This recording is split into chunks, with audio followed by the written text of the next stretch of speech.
Health টিপসে আপনাদের সবাইকে স্বাগতম জানাচ্ছি। আমাদের আজকের আলোচনার বিষয় বাসর রাতে স্বামী স্ত্রীর আলোচনা ও আচরণ কেমন হওয়া উচিত এবং পারস্পরিক অধিকার। স্ত্রীরা হলো স্বামীদের জন্য শস্যক্ষেত্র। মহান আল্লাহ তাআলা বলেছেন, তোমাদের স্ত্রীরা হলো তোমাদের জন্য শস্যক্ষেত্র, তোমরা যেভাবে ইচ্ছা তাদেরকে ব্যবহার করো আর নিজেদের জন্য আগামী দিনের ব্যবস্থা করো এবং আল্লাহকে ভয় করতে থাকো। আর নিশ্চিতভাবে জেনে রাখো যে আল্লাহর সাথে তোমাদেরকে সাক্ষাৎ করতেই হবে। আর যারা ঈমান এনেছে তাদেরকে সুসংবাদ জানিয়ে দাও। সূরা বাকারা আয়াত 223।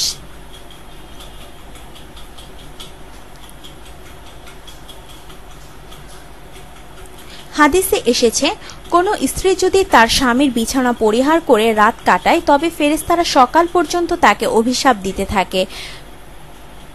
মুসলিম ইংরেজি অনুবাদ 3366। আব্দুল্লাহ ইবনু আমর রাদিয়াল্লাহু থেকে বর্ণিত, রাসূল সাল্লাল্লাহু আলাইহি ওয়াসাল্লাম বলেছে, পৃথিবীর সবকিছু ভোগ ও ব্যবহারের সামগ্রী আর সবচেয়ে উত্তম ও উৎকৃষ্ট সামগ্রী হচ্ছে দিনদার ও সচ্চরিত্রা স্ত্রী।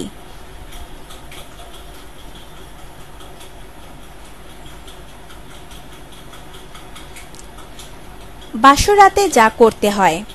বাসর রাতে একান্ত নির্জন পরিবেশে যখন বরকনের মাঝে প্রচণ্ড মিলন স্পৃহা সৃষ্টি হবে, তখন সহবাসের পূর্বক্ষণে 3 বার বিসমিল্লাহ সহ সূরায়ে ইখলাস এবং সূরায়ে ফালাক এবং সূরায়ে নাস পড়ার পর নিম্নোক্ত দোয়াটি পড়বে, অতঃপর সহবাসে লিপ্ত হবে।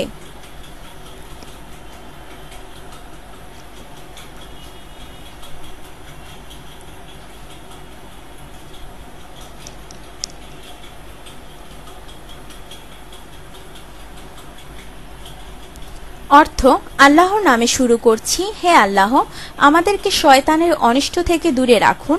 আমাদেরকে যে সন্তান সন্ততি দান করবেন তাদেরকে শয়তানের অনিষ্ট থেকে দূরে রাখুন।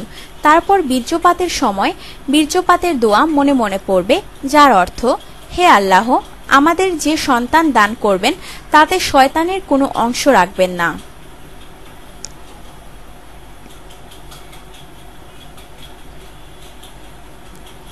তাহলে হাদিসের ভাষ্য অনুসারে সে সহবাস দ্বারা সন্তান জন্মগ্রহণ করলে শয়তান তার কোনো অনিষ্ট সাধন করতে পারবে না।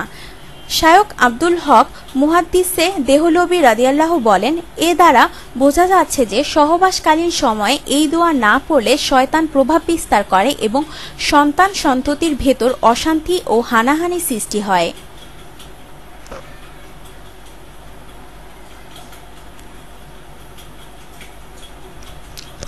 সহবাসের সময় স্বামী স্ত্রী একেবারে বিবস্ত্র হয়ে যাবে না, কারণ এতে সন্তান নির্লজ্জ হয়ে জন্মগ্রহণ করবে। নবীজি সাল্লাল্লাহু আলাইহি ওয়াসাল্লাম সহবাসের সময় নিজেকে এবং স্ত্রীকে আপাদমস্তক চাদর কিংবা কোনো কাপড় দিয়ে ঢেকে দিতেন, কথা বলতেন ক্ষীণ কণ্ঠে, আর স্ত্রীকে বলতেন, উত্তেজিত হবেন না, ধীরস্থির থাকবে।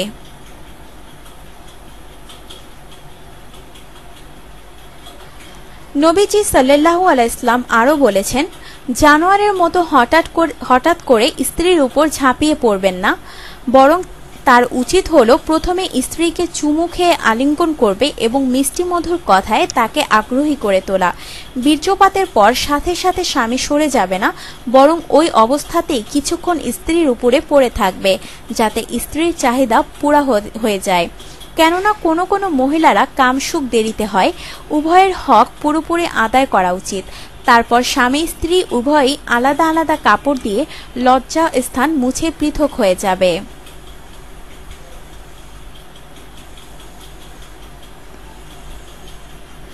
আল্লাহ তাআলা আমাদের ইসলামী নিয়ম অনুযায়ী চলার তৌফিক দান করুন, আমিন। আপনার জীবনকে আনন্দময় করে তুলতে এবং বিভিন্ন স্বাস্থ্য টিপস ও পরামর্শ পেতে আমাদের চ্যানেল সাবস্ক্রাইব, লাইক ও শেয়ার করবেন। ধন্যবাদ।